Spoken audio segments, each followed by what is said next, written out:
세상에 떠도는 기묘한 괴담들. 첫 번째 이야기. 묘지 안에서 봤던 커다란 귀신이 뒷좌석에 있었다. 귀신이 실제로 있느냐 없느냐. 그것은 중요하지 않다. 정말 중요한 것은 그 어떠한 것이 내 눈에 보이느냐 안 보이느냐라는 것이다. 아무래도 제가 귀신을 본 것 같습니다. 밤늦게까지 잠이 안 와서 가까운 바닷가에 드라이브나 가자고 친구에게 전화를 걸었습니다. 친구도 마침 밤낮이 바뀐 터라 바로 코를 외쳤고 저는 자가용으로 그 녀석을 태워 20분 거리의 목적지에 도착해서 겨울바다를 구경했죠. 근데 보통 그렇지만 떠나기 전 상상 속에선 낭만적인 드라이브와 밤바다의 멋진 풍경을 기대하지만 막상 도착해서 차에 내리면 그냥 추워요. 몇 분 나와 있다가 얼어 죽을 것만 같아서 다시 차로 도망치듯 타서는 친구와 이제 무얼 할 것인지 고민하던 찰나 심심한데 들어가는 길에 공원묘지 안으로 한번 들어갔다 나오자는 친구의 제안에 저도 급흥미가 생겨서 곧바로 그곳으로 향해 달렸습니다. 실제로 저희 동네를 조금만 벗어나면 공원묘지가 있지요. 명절 때나 한 번씩 들리는 곳인데 밤에 가는 것은 처음이었어요. 가는 동안 괜스레 찝찝한 게 기분이 좋지 않았지만 그땐 단순히 호기심이 더 강했던 것 같아요. 그때 그냥 집에 갔어야 했는데 여하튼 다시 왔던 길로 되돌아가 결국 묘지 입구에 들어와 버렸습니다. 당연히 인적도 없고 고요한 그 자체였죠. 가로등 마저 들어갈수록 드문드문 을씨년스러운 좁은 도로가 산속으로 굽이굽이 깔려 있는데 조금만 더 깊게 들어가면 본격적으로 무덤이 양쪽에 계단식으로 빼곡히 줄지어 있습니다. 입구를 지나면서 솔직히 망설여지더군요. 두려움이 결국 호기심을 집어삼킨 겁니다. 그래서 저는 친구에게 슬쩍 그냥 돌아가자는 식으로 말했고 그 녀석도 막상 그 기괴한 풍경을 보고 있자니 겁먹었는지 은근히 동의하는 눈치였는데 이미 좁은 길로 진입한지라 차를 돌리기 나빴기에 일단은 좀 더 깊숙이 들어가야만 했습니다. 산속으로 들어가자 가로등조차 없어서 오로지 라이트 불빛에 의존해서 앞으로 나아가는데 잎사귀가 거의 남지 않은 거대한 나무들이 허리를 굽어 저희들을 내리깔아 보고 있는 듯한 느낌이었습니다. 저희는 그렇게 서로 침묵하며 초긴장 상태로 차돌릴만 한 공간을 찾고 있었는데 그때 잠시 폰을 보고 있던 친구가 고개를 들더니 시발. 야 너 시발 뭐해? 라고 갑자기 소리 지르는 바람에 너무 놀란 나머지 기어를 잘못 조작해서 시동이 꺼지고 말았습니다. 그와 동시에 친구는 창문 밖으로 고개를 빼 뒤돌아보더니 야 빨리 시동 걸어. 저는 왜 연발하며 차키를 돌리는데 시동이 다시 걸리지 않는 겁니다. 평소같이 클러치와 브레이크를 밟으며 시동을 걸어야 하는데 순간 공황 상태에 빠지다 보니 아무것도 안 밟고 키만 무식하게 돌려대니 시동이 걸릴 리가 있겠습니까? 처음 운전을 배울 때를 제외하고 수년간 꾸준하게 운전하며 실수 한 번 안 했던 제가 묘지 한복판에서 제대로 당황한 겁니다. 자꾸 옆에서 왜 시동이 안 걸리냐고 다급하게 보채는 친구 녀석 때문에 더욱이 머릿속은 새하얗게 되었고 그리고 불안한 듯이 자꾸만 슬쩍슬쩍 뒤를 돌아다보는 친구가 신경 쓰였습니다. 도대체 뭘 봤길래. 그때 반쯤 열린 창문으로 어렴풋이 스스슥 거리는 소리가 들려왔고 본능적으로 사이드미러를 보게 되었습니다. 저 멀리 뒤편에 누군가 저희 쪽으로 빠르게 기어오고 있었습니다. 더 이상 자세히 볼 겨를도 없이 시동을 걸려고 다시 처음부터 처음의 상태로 만들어야 한다고 생각했습니다. 기어를 중립으로 차근차근 라이트도 원상태로 미쳤죠. 제가 그나마 밝게 비추던 라이트는 시동과 아무 상관도 없는데 그땐 왜 껐는지 아차 싶었지만 이미 순식간에 어둠 그 자체가 돼버렸습니다. 정말이지 한 치 앞도 안 보이더군요. 등에는 엄청난 소름이 돋기 시작했고 점점 더 가까워지는 그 소리가 친구도 들리는지 마는지 양팔로 눈을 가리며 그저 빨리 목이 터져라 소리를 질러댈 뿐 저는 재빨리 라이트를 다시 켜고 클러치를 밟은 후 시동을 걸자마자 있는 힘껏 밟으며 앞으로 힘차게 달렸습니다. 그리고 다시 사이드미러를 봤을 때 정체불명의 그 검은 그림자는 사라지고 없더군요. 아마 시동이 꺼지고 다시 켜는 이 묘사 부분이 실제로는 불과 1분도 채 지나지 않았겠지만 체감 시간은 너무나도 길게 느껴졌죠. 조금 더 들어가자 좁게나마 삼거리가 나왔고 차를 급하게 돌려 다시 그곳을 향해 가야 했습니다. 친구는 여전히 고개를 한껏 숙여 벌벌 떨고 있고 저도 극도로 긴장했지만 어떻게든 빠져나가야만 했기에 정면을 응시할 수밖에 없었습니다. 다행히도 별탈 없이 공원묘지를 빠져나올 수 있었어요. 후에 친구 집 앞에서 놀란 마음을 진정시키며 저희는 반쯤 영혼 빠진 얼굴로 담배 한 대 피우며 얘기를 나누었습니다. 내가 본 건 무엇이었는지, 내가 본 건 무엇이었는지 얘기하다 보니 저희는 전혀 다른 것을 봤더군요. 담배를 쥔 손이 벌벌 떨리며 해주는 친구의 이야기는 실로 충격적이었습니다. 그 묘지 나오기 전 산속안에서 친구는 메시지 답장을 보낸다고 폰을 잠시 보다가 앞을 봤을 때 불과 5m도 안 되는 거리에서 어떤 여자가 팔을 쩍 벌리고 좁은 도로 한복판에 서 있더랍니다. 근데 비록 코앞이긴 했지만 차 안에서 보기에 그 여자의 얼굴이 안 보일 정도로 키가 컸더라고 하네요. 비정상적으로요.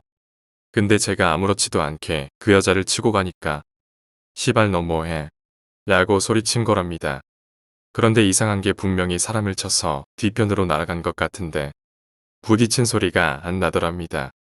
그리고 시동이 꺼진 직후 친구가 창문 밖으로 뒤를 돌아봤을 때는 귀신에 홀린 양 아무것도 없어를 확인하고 빨리 도망쳐야 한다는 생각밖에 안 들었답니다. 그리고 오묘하게 매치되는 제가 목격했던 뒤 따라오던 그림자. 정확하게는 빠르게 기어오던 그 여자를 친구는 이상하게도 못 봤다고 했습니다. 마치 반발을 나눠서 본 듯한 느낌이었습니다. 연관이 있는 것일까요? 그렇게 노가리를 까며 시간이 흘러 잠시 잊고 있던 피로와 추위를 급격하게 느꼈고 내일 다시 만나서 마저 이야기를 끝내자고 다독이는 차를 끌고 집으로 향했습니다.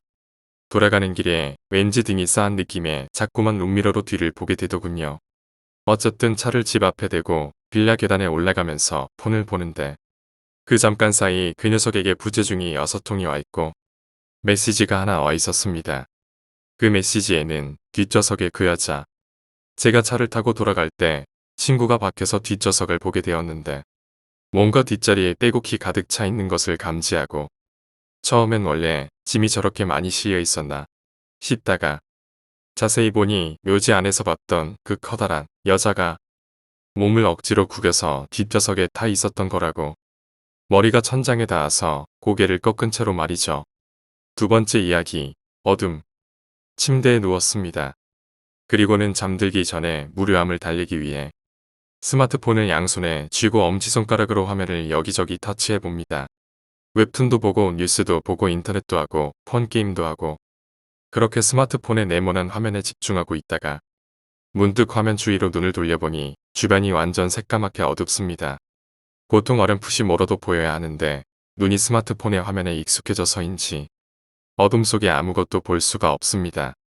그 어둠 속으로 팔을 한번 뻗어 보았는데 심지어 제 팔조차도 보이지가 않습니다. 묘하게 신기해서 팔을 허공에 휘휘 휘저어 보는데 아무것도 없어야 할 허공인데 뭔가가 팔에 부딪혔습니다. 스마트폰을 반대로 돌리면 뭐에 부딪혔는지 알 수 있을 텐데 도저히 확인할 엄두가 나지 않아 그대로 얼어붙어 버렸습니다.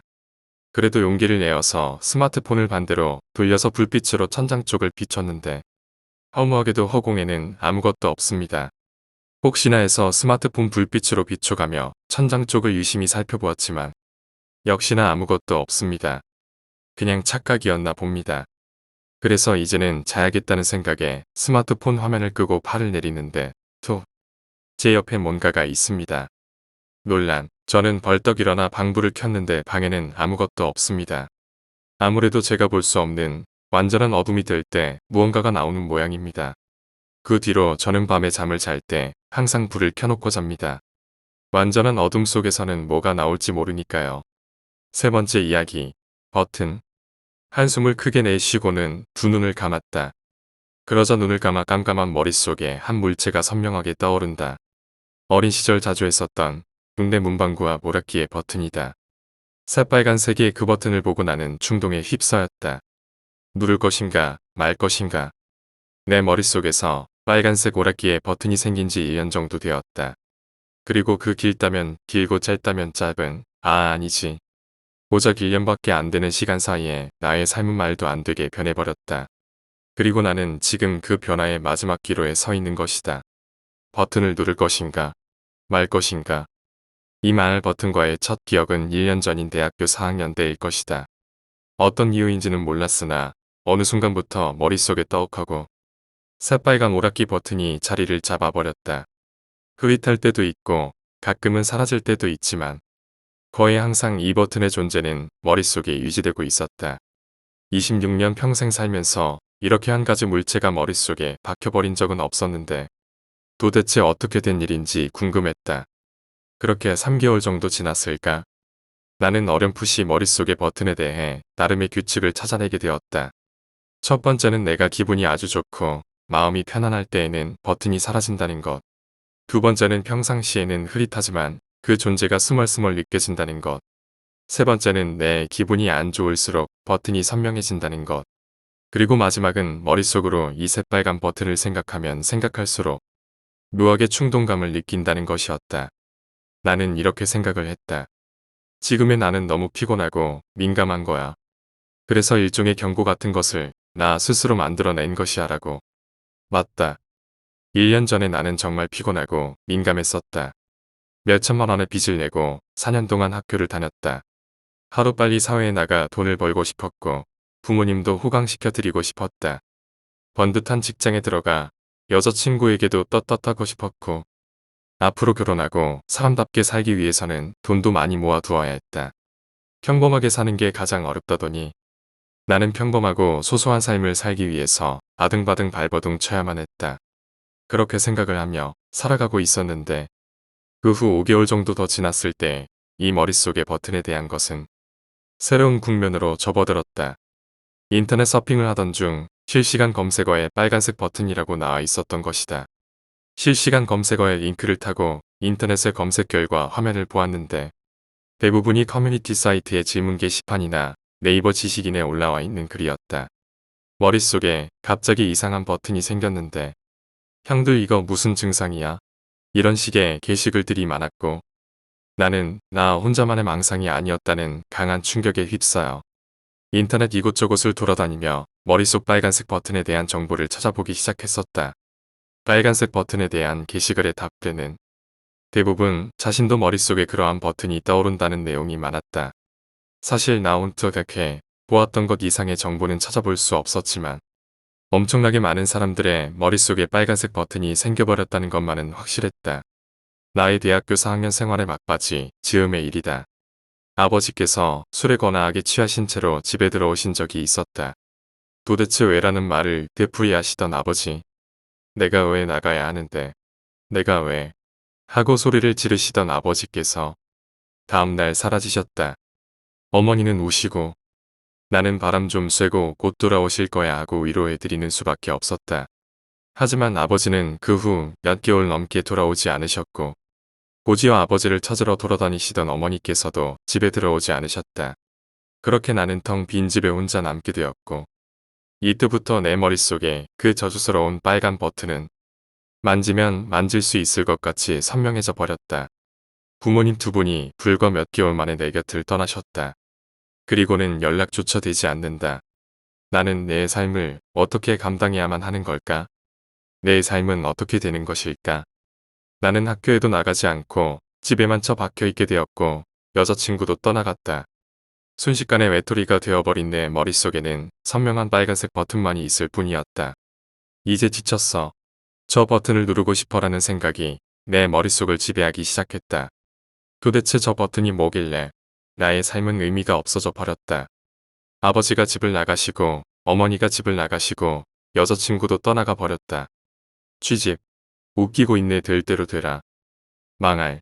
무너진 삶 속에서 미래에 대한 생각 없이 먹고 자고를 반복하는 나는 그저 한 마리의 동물이었다. 아니지. 세상과 단절된 동물만도 못한 새끼. 나는 머릿속 빨간 버튼에 대한 묘하게 강력한 충동과 무기력함을 가지고 하루하루 지냈고 결국 오늘에 이르렀다. 그리고는 몇 개월 만에 인터넷을 켜보았고 지금까지 아버지, 어머니, 그리고 다른 사람들 모두가 알고 있었던 충격적인 사실을 알게 되었다. 머릿속 빨간색 버튼, 전 세계적 이상 증상, 레드 버튼, 인류에 대한 경고. 그 버튼 절대로 누르지 마세요. 님들. 빨간 버튼은 신의 심판이다. 정말 쉬운 자살법. 살기 싫어. 그럼 눌러봐. 어느새 머릿속 빨간 버튼에 대한 정보는 넘쳐나고 있었다. 그렇다 전 세계 사람들의 머릿속에 갑자기 생겨난 빨간 버튼. 그것은 한마디로 자살 버튼이었다. 친구가 이 버튼 내가 한번 눌러볼게. 하더니 갑자기 흔적도 없이 눈앞에서 사라져 버렸어요. 빨간 버튼은 마음이 부정적일수록 선명해집니다. 사람들은 입버릇처럼 아 죽고 싶다. 아 살기 싫네 등의 소리를 하는데 삶을 포기하고 싶은 사람들에게는 빨간 버튼을 누른 것이 아주 좋은 방법이죠. 고통 없이 흔적 없이 아주 깔끔하게 사라지는 거니까요. 누르는 방법이요. 그냥 머릿속으로 손을 뻗는 상상을 하면 돼요. 물론 저는 손만 뻗어보고 버튼을 누르지는 않았죠. 아직 안 해본 것이 많거든요. 아버지, 어머니도 빨간 버튼을 누른 거였어. 왜? 내가 있는데. 내가 있는데 왜 그래야만 했어? 그 정도로 힘이 들었던 거야. 앞으로 내가 잘하면 된 거였잖아. 도대체 왜? 한숨을 크게 내쉬고는 두 눈을 감았다. 그러자 눈을 감아 깜깜한 머릿속에 한 물체가 선명하게 떠오른다. 어린 시절 자주 했었던 동네 문방구와 오락기의 버튼이다. 새빨간색의 그 버튼을 보고 나는 충동에 휩싸였다. 누를 것인가 말 것인가. 그리고 나는 결심한다. 선명하고 새빨간 버튼을 향하여 상상의 손을 뻗는다. 그리고는 버튼을 누른다. 딸카. 새빨간 공간 속에 수많은 사람들이 불에 타는 고통에 몸부림치고 있다. 앞으로 영원히 계속될 고통 속에서 몸부림치는 사람들은 모두 이렇게 생각하고 있다. 그냥 더 살아볼걸. 네 번째 이야기, 환생. 당신은 무엇으로 태어나고 싶습니까? 아무것도 보이지 않는 짙은 어둠 속에서 누군가의 목소리가 들려왔다. 사방이 어둠일 뿐이었고 여기가 어디인지 목소리의 정체가 누구인지 전혀 알 수 없었다. 사실 방금 들은 그 소리도 귀로 들은 것이 아닌 머리에서 들렸다고 해야 할까. 자세한 건 알 수 없지만 지금 나는 육체가 없이 혼만 남아있는 듯했다.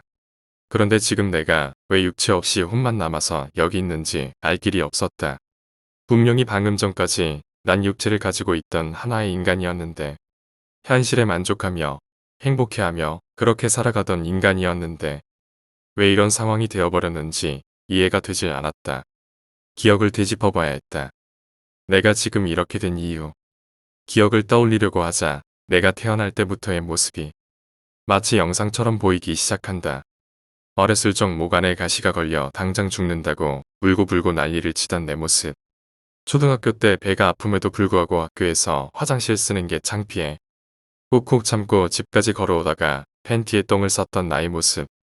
고등학교 때 불량한 애들과 어울려 시비 걸고 패싸움을 하고 난 후에도 그게 의리이고 멋인 줄 착각하며 살았던 내 모습. 어머니께서 돌아가셨을 때 식음을 전폐하며 며칠 몇 달을 울고만 지냈던 내 모습. 그런 어려움 속에서 사랑하는 사람을 만나게 되어 그녀와 다시 행복이라는 감정을 찾아가던 내 모습. 지금까지의 내 모습이었다. 그리고 나는 지금 기억하지 못하고 있는 내 인생의 마지막 영상을 열어보았다. 마지막 영상임에도 불구하고 내 모습은 행복해 보인다. 한껏 멋지게 차려입은 나는 사랑하는 그녀를 만나러 가는 길인 것 같았다. 이게 방금 전 내 모습이었는데 왜 내가 죽게 된 거지? 그때였다. 길은 건너는 나를 향해 한 녀석이 차를 몰고 달려들었고 그는 뒤늦게 나를 발견했는지 엄청난 마찰음을 내며 멈춰섰지만 결국 피하지 못한 채 그대로 내 몸과 충돌해 버렸다. 내 몸은 힘없이 바닥에 꼬꾸라졌고 더 이상 아무 움직임도 없었다. 그녀를 만나기 위해 준비했던 나의 멋진 옷은 바닥에 끌리며 다 찢겨버렸고 내 몸과 얼굴도 바닥에 긁혀 다 찢겨버렸고 나를 기다리는 그녀의 마음도 찢길 것이다. 나를 받아버린 그 차는 잠시 멈춰있는 듯 하다가 죽어있는 나를 버려둔 채 쏜살같이 자리를 피했다. 저런 개 같은 자식. 나는 나를 죽이고 도망치는 그 개자식의 영상을 보며 속으로 욕을 해대기 시작했다. 육체도 없는 영혼일 뿐인데도 분노가 치밀어 올라서 참을 수가 없었다. 그때 어디선가 또 아까의 그 목소리가 들려왔다. 무엇으로 태어나고 싶습니까? 누구십니까? 저는 당신을 새롭게 태어나게 할 수 있는 능력을 가지고 있습니다. 그렇다면 지금 사고가 난 저를 다시 살아나게 해주실 수 있는 건가요? 죄송하지만 이미 식어버린 육체에는 들어갈 수 없습니다. 그렇다면 새로 태어날 육체를 제가 선택하면 되는 건가요? 그렇습니다. 무엇으로 태어나고 싶습니까? 당연히 인간이죠. 인간으로 태어나서 다시 그녀를 만나 사랑하고 싶습니다. 나는 생각해 볼 가치도 없는 질문에 곧바로 대답을 했다. 인간이 되고 싶으십니까? 네. 다시 태어나는 방법은 두 가지가 있습니다. 어떤? 내가 태어나고 싶은 육체를 선택한다면 지금의 기억은 모조리 소멸된 채로 태어나게 됩니다. 하지만 당신 뜻이 아닌 제가 당신의 육체를 선택해준다면 당신은 기억을 가진 채로 태어나게 됩니다. 그럼 제가 인간으로 태어나면 그녀를 기억하지 못한다는 말씀이신가요? 그렇습니다. 혹시 그러면 당신이 저에게 인간의 육체를 줄 수도 있는 건가요? 물론입니다. 하지만 인간은 최고의 육체인 만큼 선택될 확률은 굉장히 희박합니다. 하지만 0%의 확률은 아닙니다. 그럼 당신이 나에게 인간의 육체를 선택해주면 난 인간으로 다시 태어나도 기억을 가지고 태어난다 이 말씀이죠. 그렇습니다. 선택하시겠습니까? 저는 당신이 선택해주는 육체로 살아가도록 하겠습니다. 기억을 가진 채로 살아가게 해주십시오. 전 그녀를 잊고 싶지 않습니다. 알겠습니다. 부디 후회 없는 삶을 사시게. 그렇게 그의 말을 마지막으로 방금과 달리 나는 뭔가의 형태로 존재하기 시작했다. 하지만 아직은 움직일 수가 없었고 내가 누구인지 알 수조차 없었다. 제발 인간이기를. 시간이 얼마나 지났을까?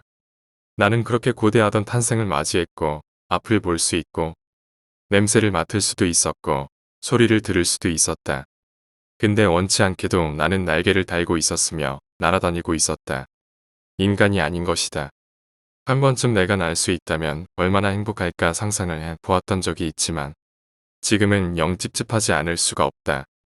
나는 내가 무엇으로 태어났는지를 확인해 보기 위해 근처에 있는 거울을 향해 날아갔다.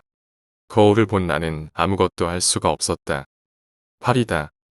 내가 평소에 정말로 싫어하던 그 파리. 흉측한 파리. 내가 파리로 태어난 것이다. 빌어먹을 운도 지지리도 없지. 생각을 하는 파리라니. 이 모습이라면 그녀를 찾아가 봐야 아무 소용도 없을 것 같았다. 그녀도 파리, 목이라면 질색을 하니까. 나는 우선 허기진 배를 달래고 생각해 보기 위해 근처 식당으로 날아 들어갔다. 여기저기 나와 같은 모습을 한 파리들이 날아다닌다. 그때 파리 한 마리가 나에게 다가와 날 유혹한다. 징그럽다. 평소에 싫어하던 파리다. 근데 벌써부터 난 파리라는 새로운 내 육체에 적응을 한 것일까? 내 의지와는 다르게 나는 그 파리의 유혹에 현혹되어 짝짓기를 하게 된다.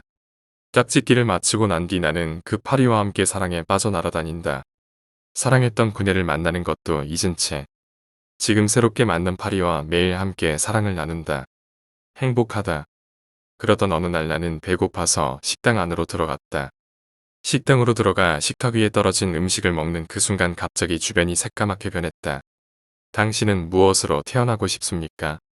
아무것도 보이지 않는 짙은 어둠 속에서 누군가의 목소리가 들려왔다.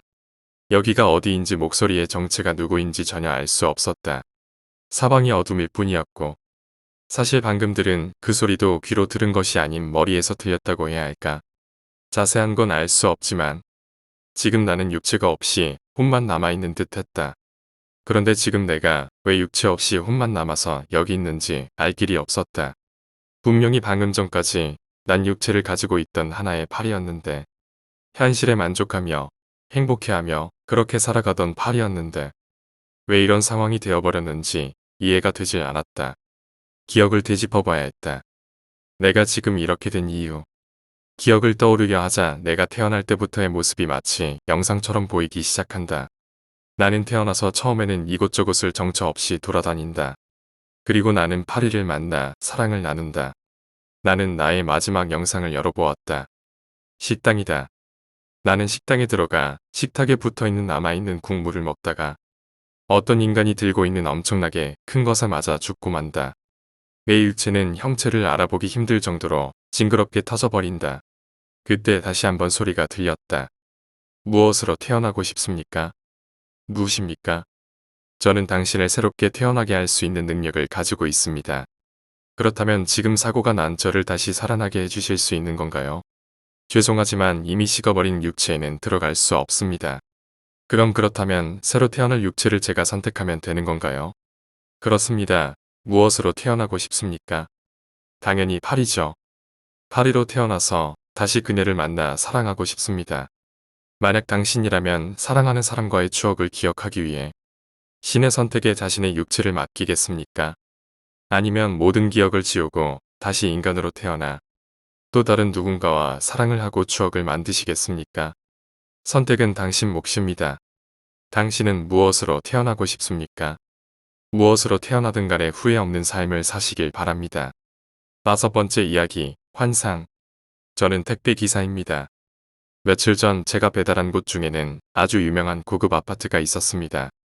그곳에 처음 배달을 갔을 때 그녀를 만났고요. 그녀는 그 아파트의 마스코트라고 할 수 있을 정도로 그 아파트 내에서 가장 미인이었습니다. 아니, 제가 택배기사 생활을 하면서 심지어는 제가 지금껏 살아오면서 봤던 여성 중에서 가장 아름답고 눈이 부셨습니다. 어쩌면 첫눈에 반했다 이런 느낌이지요. 바로 본론으로 넘어가겠습니다. 제가 처음 그녀의 집에 배달을 갔을 때 그녀는 머리를 감다 나온 것인지 젖은 머리카락과 가냘픈 몸으로 저를 맞이하였고 택배물이 생각보다 무거웠던지라 저는 우연찮게 혹은 아주 약간 고의적으로 택배물을 그녀의 집안까지 배달해 주었습니다. 그렇게 그녀의 집에는 무거운 택배가 생각보다 자주 왔었습니다. 오해하실 수도 있겠지만 절대로 제가 그녀를 보고 싶어서 보낸 것이 아님을 밝힙니다. 아무튼 제가 3-4번 정도를 방문하고 나서야 저는 요동치는 심장을 막아내지 못해 결국 고백을 하기로 했습니다. 물론 바로 사랑합니다. 만나주세요. 이런 느낌이 아니라 그냥 간단하게 친해지고 싶어서 그런데 전화번호 좀 알 수 있을까요? 라고 말입니다.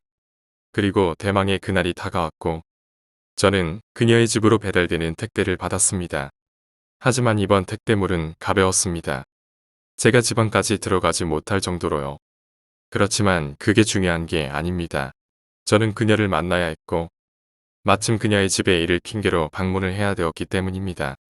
하지만 그날 제가 그녀의 아파트 앞에 들어섰을 때 삼엄한 경비가 제 앞을 막았습니다. 3608호 택배인데요. 무슨 소리 하시는 겁니까? 3608호 택배가 와서 그러는데 문 좀 열어주십시오. 보아하니 저희 아파트 택배 처음 오신 것 같은데 저희는 택배 받을 때 오직 경비실에만 받습니다. 또 아저씨 3608호에 택배가 올 리가 없어요. 분명 이 아저씨 경비원 되신 지 얼마 안 되신 분 같습니다만 저는 택배물을 경비실에 맡겨둘 수밖에 없었습니다. 이렇게 그녀를 못 만나게 되는 것인가 하고 근심 걱정을 가지며 경비실에 택배물을 맡기려는 순간 경비 아저씨가 깜짝 놀라더군요. 3608호에는 아무도 살지 않는다는군요. 그녀가 사는 집에 택배가 올 리가 없다면서 말이에요.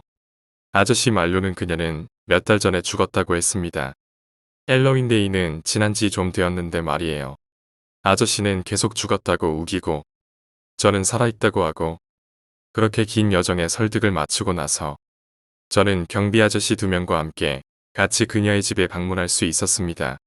그리고 그녀의 집 앞에서 저는 평소처럼 초인종을 눌렀습니다. 1번, 2번, 3번이 넘어갈 타이밍에 그녀가 문을 열어주어야 한대요. 그날은 아무도 문을 열어주지 않았습니다. 아마 그녀가 외출을 한 것이겠지요. 저는 하는 수 없이 택배물을 경비실에 맡기고 돌아가야겠다고 했지만 경비원들은 끝까지 그곳에 아무도 안 산다고 하더군요. 분명 제가 일주일 정도 전만 해도 그녀를 보았는데 말이죠. 죽은 지 몇 달이나 됐다니 제가 도둑을 본 것이었을까요? 그렇게 저는 또 그녀의 집 앞에서부터 아파트 입구까지 다시 경비원 설득하기를 해야만 했습니다. 별로 즐기고 싶지는 않는데 말이에요. 경비원들은 제가 쉽게 클리어할 수 있는 존재가 아니었습니다. 하는 수 없이 비장의 무기로 저는 CCTV를 보자고 했고 지난주의 CCTV 정도는 충분히 볼 수 있었습니다. 그리고 CCTV 화면을 보는 순간 지난주 제가 나오더군요. 저는 승리의 세리머니 포즈를 생각하며 흐뭇한 미소로 CCTV 화면을 보고 있었습니다. 그리고 제가 그녀의 현관문 앞에 서는 순간 CCTV에 제 모습은 초인종을 누르지 않았습니다. 그려 내 집인 건 마냥 그녀의 집도어록 번호를 누르더군요. 천천히 하나씩 말이에요. 그리고 설마 했던 대로 문이 열렸습니다. 제가 경비원이 아니라 그녀의 현관문을 클리어시켰어요. 그녀의 집에 들어간 일주일 전에 저는 5분도 안 돼서 그녀의 집에서 나왔고 무흐한 미소를 짓더군요. 그 장면을 보는 순간 경비원들은 저와 눈을 마주치지 못했고 심지어는 제 자신도 거울 속에 제 모습과 눈을 못 마주쳤습니다. 하지만 그게 중요한 것이 아니었어요. 저와 경비원들은 그녀의 집으로 다시 한번 찾아갔고 경비원 아저씨들은 저보고 문을 열어보라고 하셨습니다. 제가 두어록 번호를 어떻게 알겠습니까? 제 기억으로는 그녀가 문을 열어줬단 말이에요. 저는 끝까지 모른다고 했지만 이번에도 경비원 설득하기는 헬의 난이도를 보여주더군요. 그렇게 저희는 경찰을 부르기 일보 직전까지 오게 되었고 제가 끝까지 잡아떼자 결국 열쇠공을 불러서 그녀가 사는 집을 열게 되었습니다. 그녀는 외출한 것이 아니었습니다. 그녀가 사는 집의 문을 여는 순간 문을 열자마자 나를 반긴 것은 그녀가 아닌 심한 향냄새와 함께 제 머리칼이 흔들릴 정도로 부는 바람이었습니다. 그렇게 찬바람은 아니었지만 서도 저와 경비 아저씨들은 등골이 얼어붙었죠. 저희들은 집 안으로 들어갔고 자동으로 닫히는 문에 한 번 더 놀랐습니다. 이번에는 경비원 설득하기가 아니라 정말로 실전 귀신의 집 탈출이 되어버렸으니까요. 물론 말이 그렇다는 거지 언제든 문을 열고 나갈 수 있었어요. 거실에 들어 선 순간 제가 발견한 것은 식탁 위에 놓여있는 쌓인 택배 물들이었습니다. 네, 제가 한 겁니다. 라고 당당하게 말하고 싶지만 저는 분명 그런 기억이 없습니다. 분명 그녀가 문을 열어주었고 저를 웃으며 반겨주었습니다. 하지만 이제 와서 그 모든 것이 다 환상이었다니 저는 믿을 수 없었습니다. 저는 식탁 위에 놓인 택배 물들을 뜯어보았습니다. 그 안에는 돌멩이들이 들어있었습니다. 그래서 무거웠던 거예요. 하나, 둘, 셋 모두 안에 돌멩이들만 들어있었어요. 그리고 문득 생각이 난 오늘의 가벼운 택배물. 저는 경비 아저씨가 들고 있던 오늘의 택배도 가져와 풀어보았지요. 택배를 푸는 순간 진한 향냄새가 제 코를 찔렀습니다. 오늘은 돌이 아니라 북커포치네요. 한동안 벙쪄있던 저와 아저씨들은 잠시 동안 묵념을 하고 집에서 나왔습니다. 안타깝게도 그녀의 집에서 나와서도 저는 경비원 설득하기를 끝끝내 클리어하지 못했습니다. 과연 제가 본 것들은 다 무엇이었을까요? 6번째 이야기, 우정의 주술. 아이카는 왕따를 당하던 끝에 학교를 옮겼다. 어서 친구들을 잔뜩 사귀어서 같이 놀고 집에도 데려오렴. 어머니는 아이카를 배웅하며 말했다. 하지만 새 학교 아이들은 묘하게 쌀쌀맞아 좀 제 말을 걸어주질 않는다. 그뿐 아니라 아이카의 물건들이 도난당하거나 아무 말 없이 침묵만이 지속되는 전화가 몇 번이고 집으로 걸려온다. 아이카는 또다시 왕따를 당하는 것이라 여기고 괴로워했지만 어머니에게 걱정을 끼칠까봐 차마 말할 수가 없었다. 그리고 그러던 어느 날 아이카는 책상과 의자에 기분 나쁜 문양들이 잔뜩 새겨져 있는 것을 발견했다.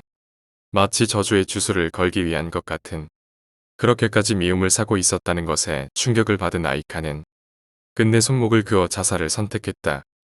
아이카의 장례식 날 장례식장에 나타난 반 친구들은 아이카 왜 자살 같은 걸 한 거야 하며 통곡했다. 어머니는 그 모습을 보고 억장이 무너져 쏘아붙였다. 너희가 아이카를 괴롭혀서 자살하도록 몰아넣은 거잖아.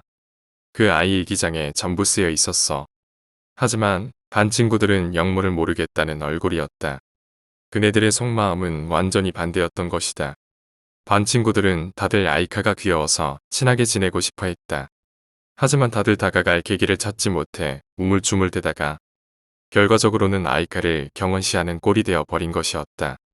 물건을 훔치거나 아무 말 없는 전화를 걸었던 것도 아이카를 동경하는 마음에서 나온 것이었다. 책상과 의자에 새겼던 문양도 저주의 주술이 아닌 우정의 주술이었다. 아이들을 돌려보내고 혼자 남아 어머니는 아이카의 영정을 향해 말을 건넸다. 엄마 말이야. 옛날에 친구한테 우정의 주술이라고 속이고 저주의 주술을 가르쳐준 적이 있었어.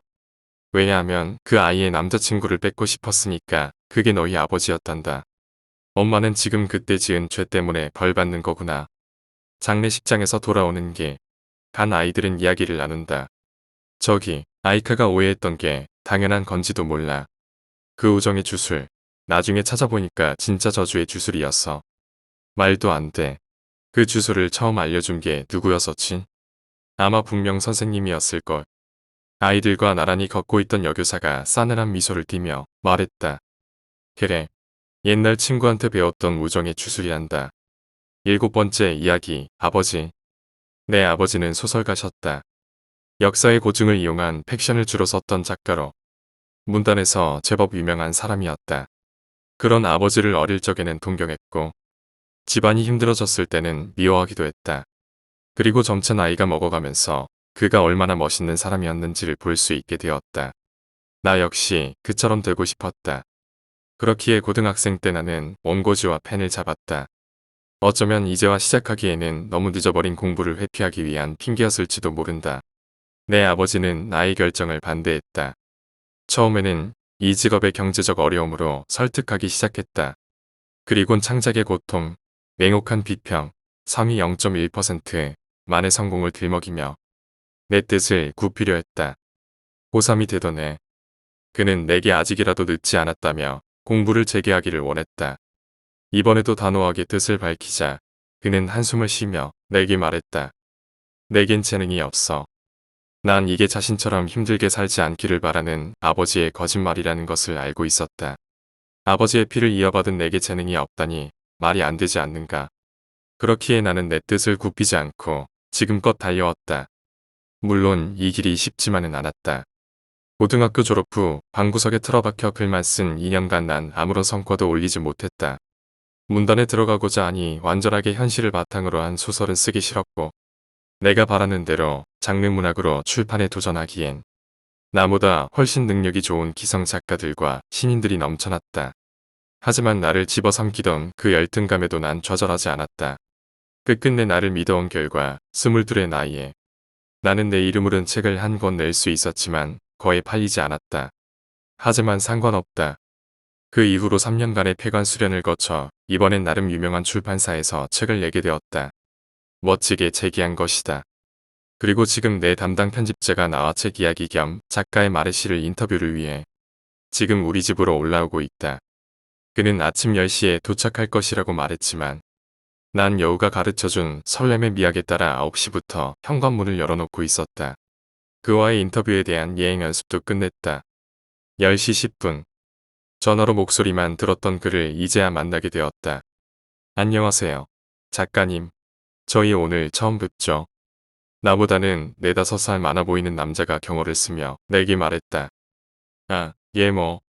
오랜만에 사람과 말을 하려는 쉽게 말이 이어지지가 않는다. 다행히도 저쪽이 잠깐 웃더니 대화를 리드해 갔다. 오늘 오는데 너무 춥더라고요. 며칠 전까지만 해도 반팔 입고 나가려 했는데 참 빨리도 편하네. 안 그래요? 잘 모르겠네요. 밖으로 나가본 지가 한참 돼서. 지금이 겨울인가요?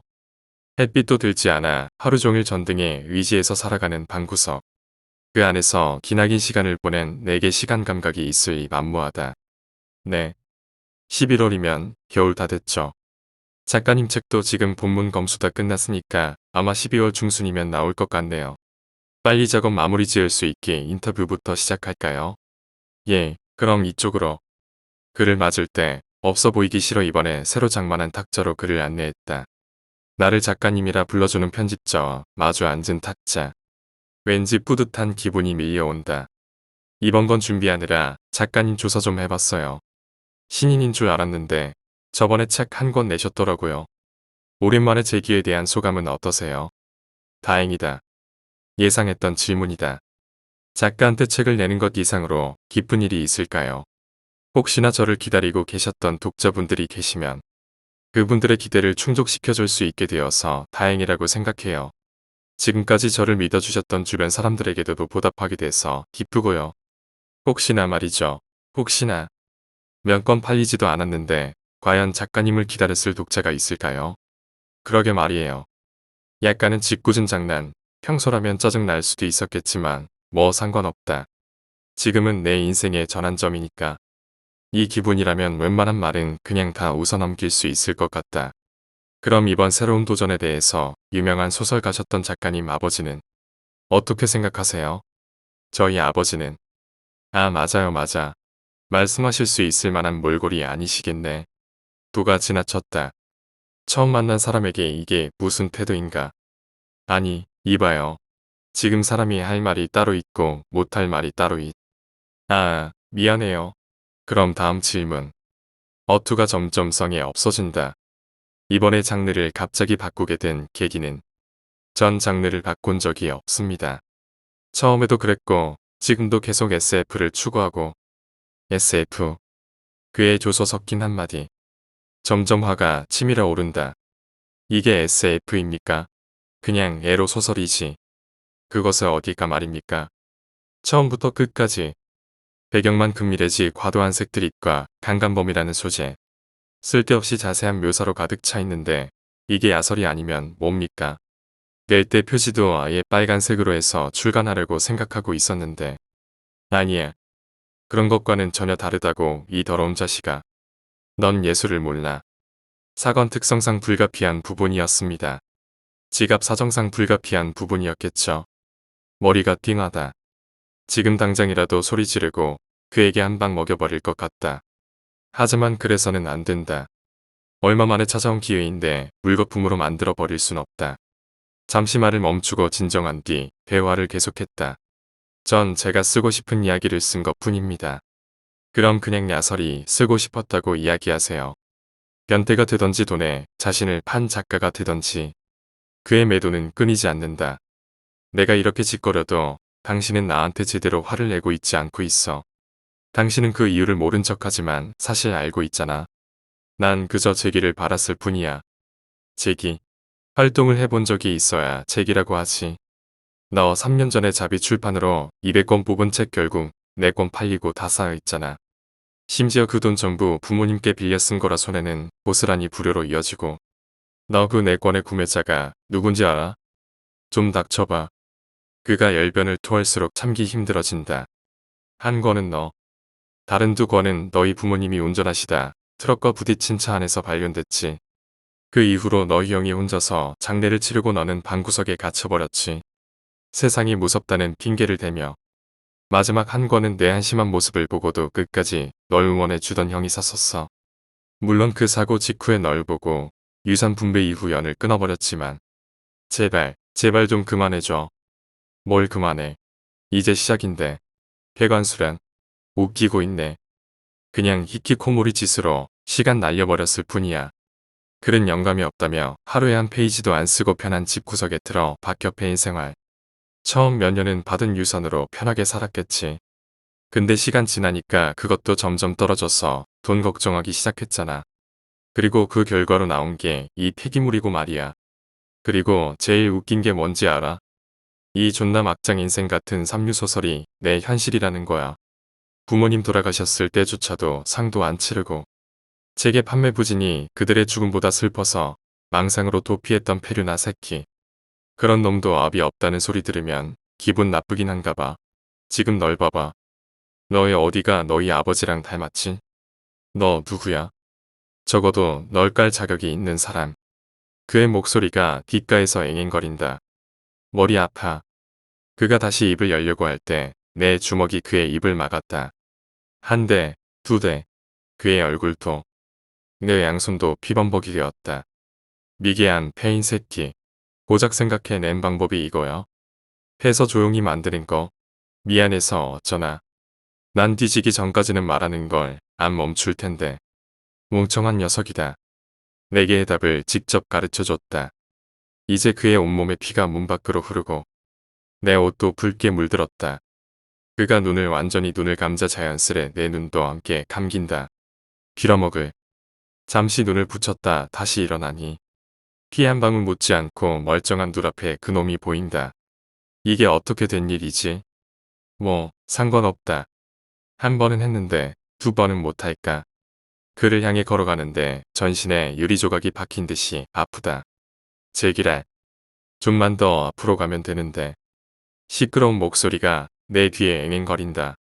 출판사에 취직한 이후 처음으로 혼자서 작가를 인터뷰하게 되었다. 이번 대상은 고 박시훈 선생의 아들이다.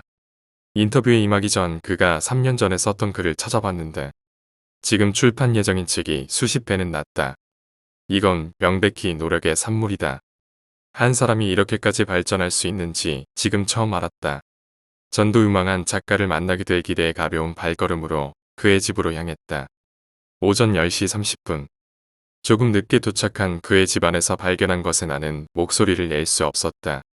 전신에 거울 조각이 박혀 피투성이가 된 남자와 뒤에 깨져 있는 거울. 부서진 탁자를 비롯한 살림살이 돼 피를 줄줄 흘리는 채로 그는 나를 향해 다가온다. 손에 거울 조각 하나를 꽉 쥐고서. 다행히도 그는 내 앞에 다다르자마자 쓰러져 버렸다. 이성적 상황 파악이 가능해진 나는 구급차를 불렀다. 사인은 출혈로 인한 쇼크사. 결국 그는 죽어버렸다. 약간은 선정적 묘사가 심한 작품을 유고적으로 남긴 채 나는 그의 죽음을 목격한 날 이후로 거울을 보지 못하고 있다. 그의 온몸에 꽂혀 있던 수많은 거울 조각 안에서 현실에 그와 다르게 괴기하게 웃고 있던 그 수많은 얼굴들은 목격한 내 이후로 내 아버지는 소설가셨다. 역사의 고증을 이용한 팩션을 주로 썼던 작가로 내게 수선화의 사랑 같은 꿈을 준 사람이었다. 그런 아버지를 어릴 적에는 동경했고 집안이 힘들어졌을 때는 미워하기도 했다. 그리고 점차 나이가 먹어가면서 그가 얼마나 멋있는 사람이었는지를 볼 수 있게 되었다. 그리고 나는 그렇게 되기 힘들다는 것도 나 역시 그처럼 되고 싶었다. 그렇기에 고등학생 때 나는 원고지와 펜을 잡았다. 그냥 현실 도피였지. 학생으로서 아무것도 할 줄 아는 게 없었던 찌질이었으니 내 아버지는 나의 결정을 반대했다. 그는 현명하다. 고3이 되던 해 그는 내게 아직이라도 늦지 않았다며 공부를 재개하기를 원했다. 내겐 재능이 없어. 나조차 부정할 수 없는 송곳 같은 한마디. 난 쓰레기다. 하지만 순순히 인정하긴 싫었다. 그렇기에 나는 내 뜻을 굽히지 않고 지금껏 달려왔다. 고등학교 졸업 후 방구석에 틀어박혀 글만 쓴 2년간. 난 아무런 성과도 올리지 못했다. 글쟁이들의 모임에 낄 수 없는 어중이 떠중이. 3번의 자살 시도가 실패로 돌아갔다. 아버지께서 돈을 대줄 테니 자비 출판을 한번 해보라고 하셨다. 성공한다면 난 살 가치가 있는 것이고 실패한다면 내 가치를 다른 분야에서 찾기로. 하지만 상관없다. 그 이후로 양측 모두 돌아가셨으니 그나마 끝까지 나를 믿어준 형도 나를 버렸다. 자기 부모 장례식조차 안 오고 집에 처박혀 있는 동생을 더 이상은 참아줄 수 없었나 보다. 유산 분배가 끝나고 그는 잠적해버렸다. 어딘가에서 잘 살고 있겠지. 멘털 회복이라는 명분으로 게으르게 살며 3년간 단 한 권밖에 쓰지 못했다. 그리고 이렇게 포기 못해서 늘어지다 못해 찢어질 듯한 그 꿈을 이뤘다. 한번 보여주고 바로 출판 제의가 왔다. 야설 같은 상업적인 표현을 우겨 넣어서 만든 영감. 곧 있으면 출판사 쪽 사람이 올 것이다. 제대로 돈 한 번 벌어 본 적 없으면서 나는 이 한 번의 만남을 위해 적잖은 돈을 들여 탁자를 장만했다. 나는 돈의 가치에 무지하다. 쓰레기다. 조금이라도 내 그 본질을 숨기기 위해 거울을 보며 인터뷰의 예행 연습을 해본다.